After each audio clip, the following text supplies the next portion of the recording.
Hi, the topic of today's video is freshness. So that sounds like something to do with fruit or vegetables or food generally, right? But it's not in this context. In the context of cybersecurity, we talk about freshness in terms of how recent the data that we're looking at is. So that data can be anything, but very often it's to do with cryptographic data.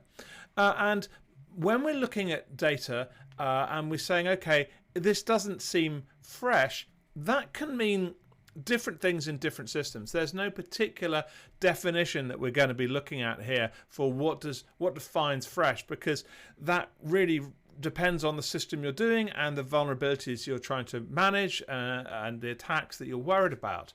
But let's say we've got an authentication that's happened, for instance. So someone has authenticated to the system and they've logged in, and that happened a second ago. Well, that seems fairly fresh, right?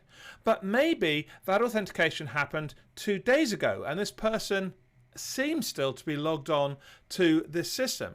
Well, how fresh do we think that data is? Maybe someone else has taken over that keyboard session. Maybe they've stolen the laptop that the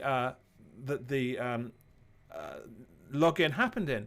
Maybe, to take a different view, we're looking at cryptographic material and say, well, when was this signed? How fresh is the signature on this key? We may be worried that maybe that key is now out of date. Maybe it's been revoked. Maybe there's a problem with it.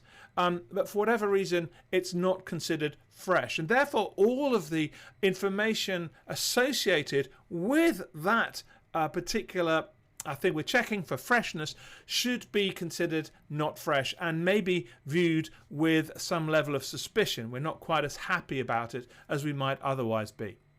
So freshness is a difficult term to define explicitly because it rather depends on the system you're designing and, of course, the context in which it's operating.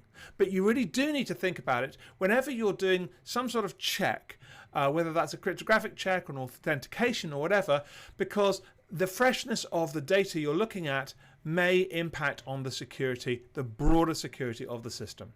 I hope that's useful. If you've got questions about this or any other topic, please subscribe to the video, drop a comment. I'll do what I can to help. Thanks.